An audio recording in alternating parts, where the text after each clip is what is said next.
Hello, all my tubing mascara loving sunscreen aficionado friends. I was actually driving on my way to get this because I need a lot of coffee. It's Friday. And I was trying to think, I feel like we should have a name for our little group of people here. We love sunscreen, we love skincare, we love tubing mascara. Now, you don't have to love all three, but you have to love at least one of those, and then you can be part of this little crew. I was gonna call it the tubular, like sun tubular sun. I just like tubular because it's like, you know, the 80s phrase, like sun tubular, stubular. Hello, my stubular friends.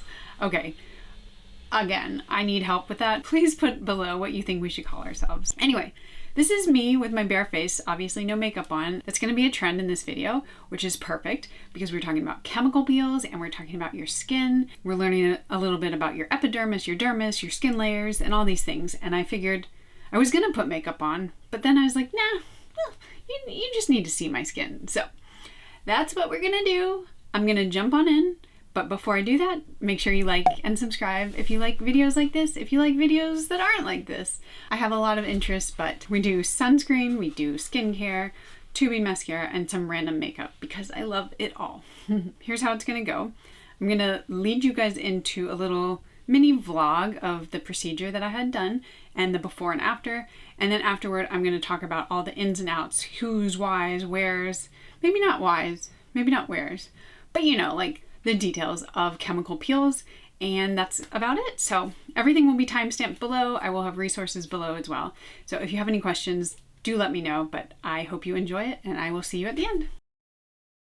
Hi guys, I am not in my normal filming space. I am actually over at my mother's house. We're renovating our house, and today and yesterday we are, and by we, I mean not me, my husband and his guys, they are re-sanding and refinishing the floors downstairs.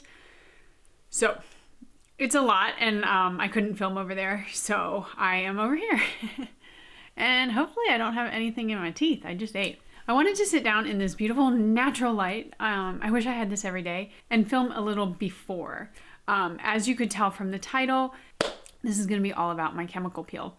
So if you do not know, I am getting a chemical peel. I have pretty bad melasma on my forehead and on my cheeks. And I have had melasma for years now. It doesn't ever go away if you have it, but you can do things to kind of make it a little bit better. And one of the things that I have found to be the best is a chemical peel. And there are varying levels of chemical peels, so I'm gonna walk you through that when I get to the actual place. And I'm hoping that they are gonna let me film because I think it'll be really cool if I can kind of walk you through that. And then of course I'm gonna be doing some like after videos and seeing what it looks like afterward. So for this video, I just wanted to show you kind of the up close and like really nitty gritty of it. And this light is absolutely perfect for it. So let's do that. Also, yes, I am sitting on my floor. This is the bedroom that I lived in when I came back from Colorado. So it feels like home to me. Okay, so this is a pretty good look at it. It never looks as bad on camera, especially because I'm under studio lights and it's far back. But when you actually see up close in natural light, this is what I see every day, and this is why I'm not necessarily happy with it. And I use sunscreen absolutely every day. I try to reapply, but I still get melasma pretty bad. I also work outside, like work out outside. So, you know, I could probably limit that. I probably will have to at some point just because the forehead one is pretty bad. Or wear a hat. I've tried to start doing that. But yeah, you can just kind of see.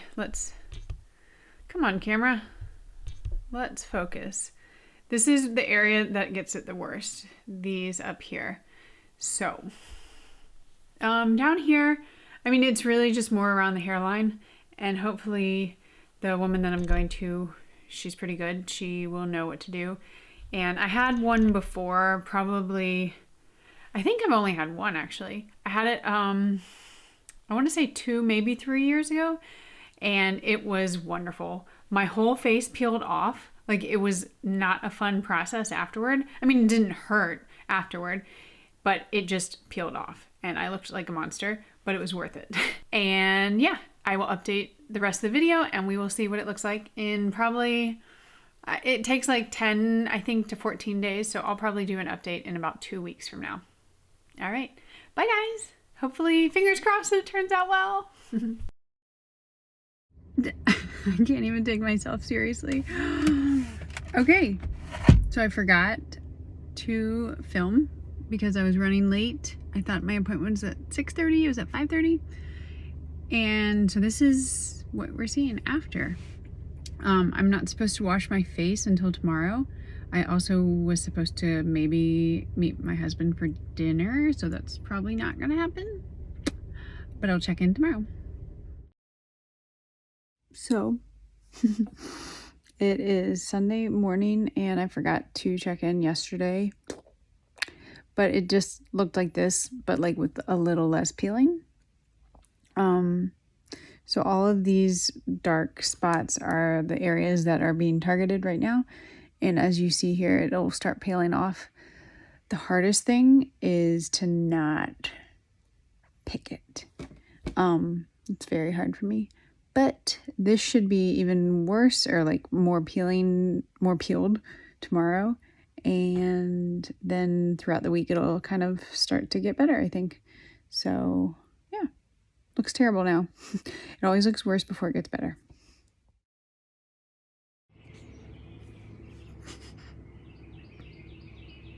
This is the worst part. Like, this makes me look 18 years older than I actually am. But if I do no expression with my face, then it's okay. Hi guys, checking in for day 3. My hair is so greasy right here because I have to put this ointment on and it gets, you know, right there. This is a glimpse into my future if I do nothing, because I will have just this darkness and these wrinkles. And anyway, I'm being ridiculous right now. But this greasiness is getting on my nerves. Yeah, this is day 3. It's definitely peeled off pretty much all around my face, starting to peel here. You can tell, like, here it's peeled, here it hasn't. And then of course, I find that the forehead is usually the last place to peel, just because, like, you're talking, so this part peels first, and then this part, I mean, I move it, but I don't move it as much. But yeah, I think by the end of this week, it'll be definitely like fully peeled, but it's really hard. You're not supposed to pick at it, which is like nearly impossible for me because I like to do that. Like, sunburns are my favorite thing, but don't do what I do and peel it. So yeah, we still see a lot of darkness, but we'll check in later and see what it looks like. Bye-bye. Hello! This forehead situation is driving me insane. I look so old. Today is, what is today? Today is Tuesday. I had this done Friday, so that's like really, we're on day 4, because I had it done at night. And most of my face has peeled except for my forehead, which is just, I mean, if I wanted to, like, need a reason to get Botox and feel old, this is it. Look at this. It's so terrible. I mean, it's, you know, like when you see those, what is it, like the Hanicure mask? This is what it looks like, but it just doesn't go away until it peels off. The rest of my face has peeled. I have some redness here. I think it might have peeled too soon. I might have peeled some of it off myself. It's so hard. It's so hard for me to do. Right now I have a little bit of concealer on and like eyeshadow, but no other makeup. So, you know, it's looking okay. Not as great as I would like, but we'll see after it's fully done. Okay, I think it's day 5, maybe day 6. Can't remember. And we're looking pretty darn good. Let me see if I can get the light better. I look like an oil spill, but that's just because I put the ointment on. And everything has pretty much peeled off. Like, I can move my forehead again, which feels really nice. It was starting to just drive me crazy. And the main discoloration was here and here, a little bit on my cheeks. And it's definitely lesser. I think what I'm going to have to do is I'm going to have to start doing more regular peels instead of like once every 4 years, because this just got too bad. And yeah, I'll do a final wrap up probably tomorrow or the next day in better lighting so you can see like the full before and after. But I'm pretty happy. I actually wore makeup today for the first time since Friday, and today is Wednesday. Just felt nice to like have nice skin again. All right, it's been a week. Quite literally, today is Friday. I had my peel a week ago, and I am here to do the final kind of after and wrap up. You've seen every single day since the beginning, and now this is my face. So this is what it looks like. I'm gonna just zoom on in. We're gonna look at it. I'm gonna put up a before and after. I wore the same shirt.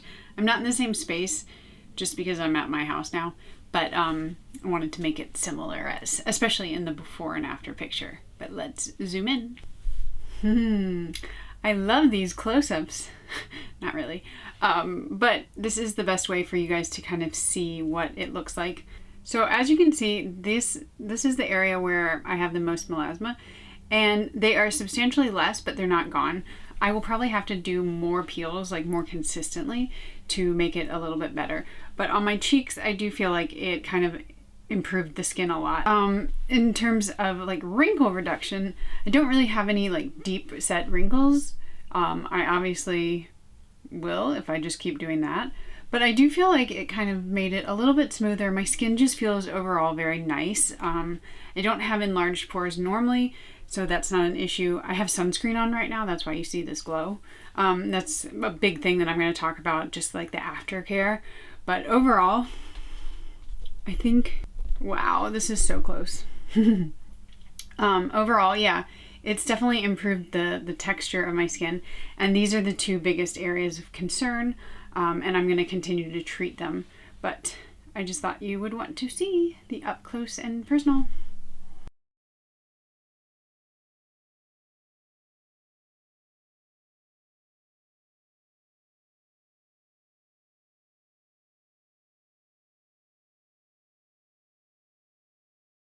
So we're going to talk through kind of the ins and outs of a chemical peel. You've seen kind of my progression of what happened day 1 to day 7, and now I wanted to get into the nitty-gritty. So what is a chemical peel? A chemical peel is a procedure that uses chemicals to exfoliate the skin. You can do this at home, of course. Many of you probably have AHAs or BHAs or glycolic acid. Any of those acids or other things are going to help exfoliate the skin, but they're going to be done at a more superficial level just because they're not going to give you a deep peel to do at home, because that could be very dangerous. You also can use a scrub, which many people do. I love exfoliation. My skin was typically dry, now is more normal to combination, but I think peels can be really good for dry skin. They can be good for all skin types. You just kind of have to find which acids work for you and which type. A lot of people say don't use physical exfoliant. I think that's bullshit, basically.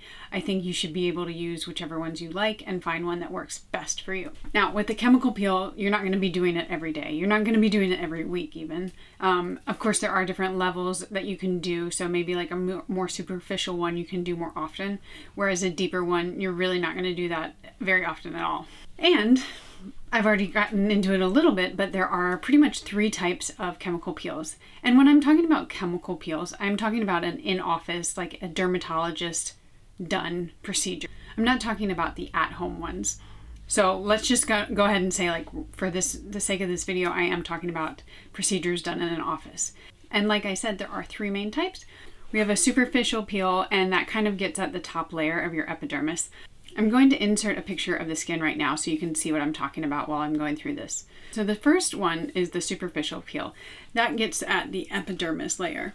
As you can see, it's the very top layer. That's what you're getting at when you do something light, even like a scrub. The next one is a medium peel, and you're getting at the upper dermis. So you can see where the dermis is right in the middle.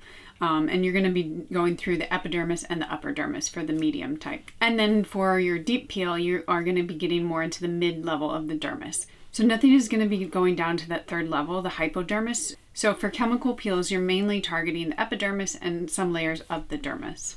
What's being used in these peels? That's a great question.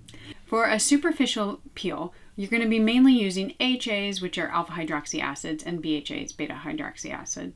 So those would be things like glycolic acid, lactic acid, and salicylic acid. Those are the common ones. You see those in a lot of different at-home products. So the best example is the Paula's Choice, one that everyone loves. That's a type of AHA, BHA toner. You can also have about 10 to 30% of THA, which is trichloroacetic acid.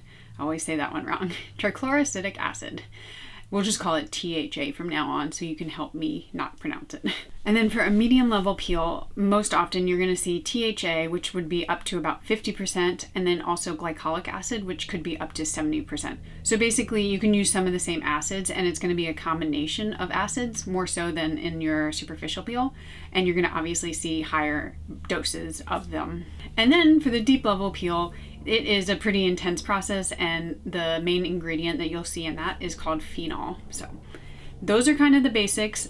You've probably heard of a lot of those acids before, but it is also important to know that you can't just mix your own acids to get like a medium peel. So you can't just say, oh, like I'll put 50% THA with 10% glycolic acid. Just leave it in the hands of a professional and trust that they know what they're doing. And these are very specifically formulated so that they don't damage your skin. Okay, and when and why should I have a peel? That's a great question too. I'm glad you asked. Superficial and medium are the most common levels of peels, and they kind of treat a lot of the same things, but obviously like targeted to different levels.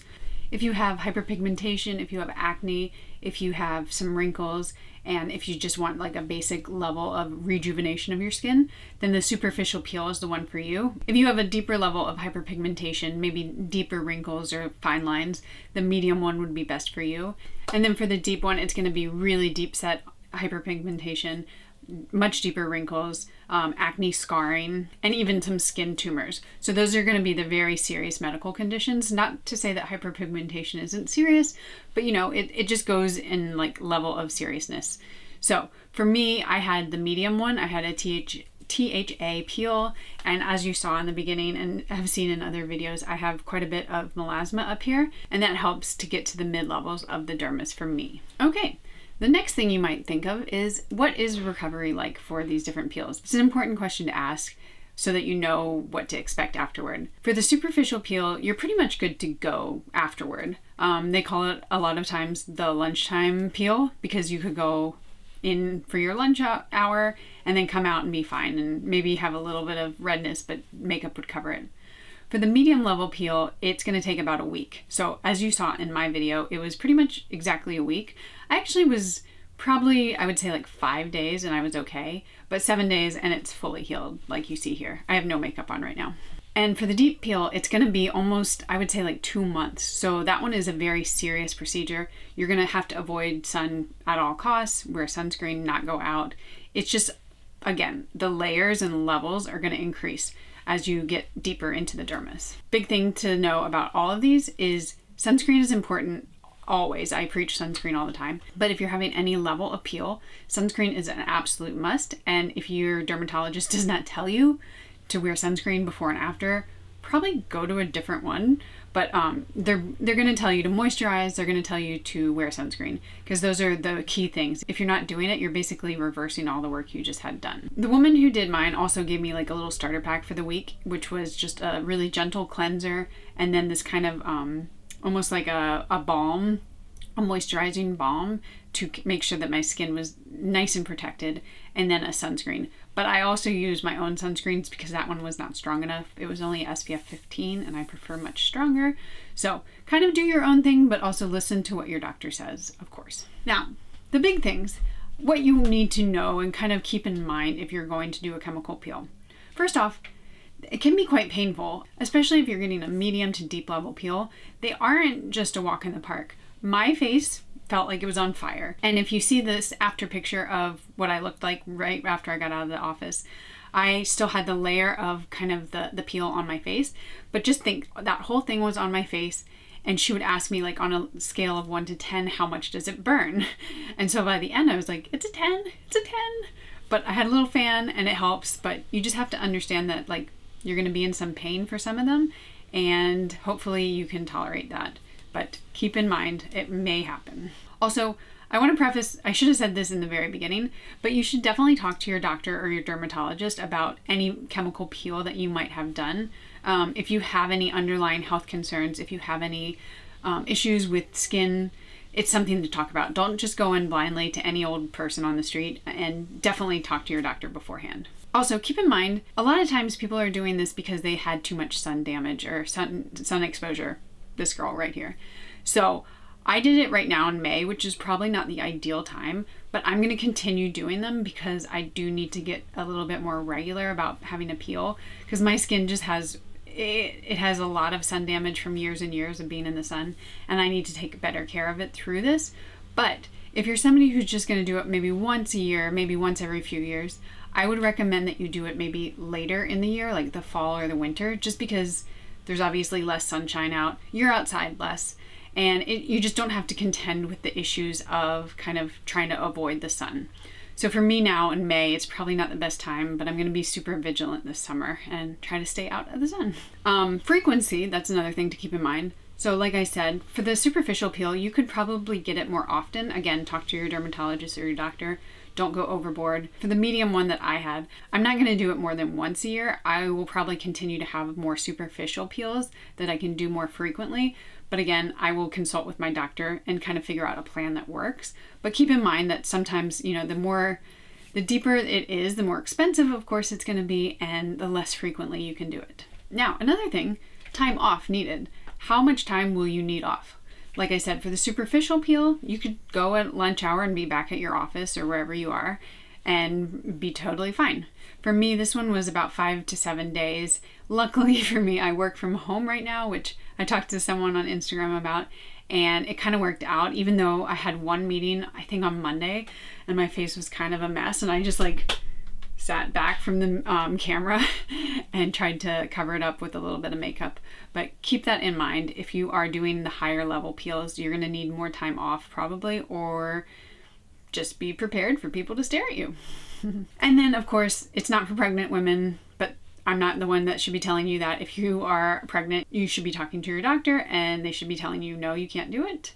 But also keep in mind that sometimes, you know, of course it is a procedure and things can go wrong. Even if you're trying to get rid of hyperpigmentation, there is an off chance that it can make it worse. It could also lead to hypopigmentation, which is lightening of the skin. It could also lead to some scarring, and, you know, it's just not without any risk. So keep that in mind and know that you are going in for a procedure and there are risks associated with that. So guys, that's it. I wanted to try to keep it short and sweet. That's always my goal, but I hope this helped. I hope you got some information. I will link some studies below. I will link some resources that I use. And if you have any questions, of course, let me know. And I hope to see you in the next video. Thanks so much. Bye guys.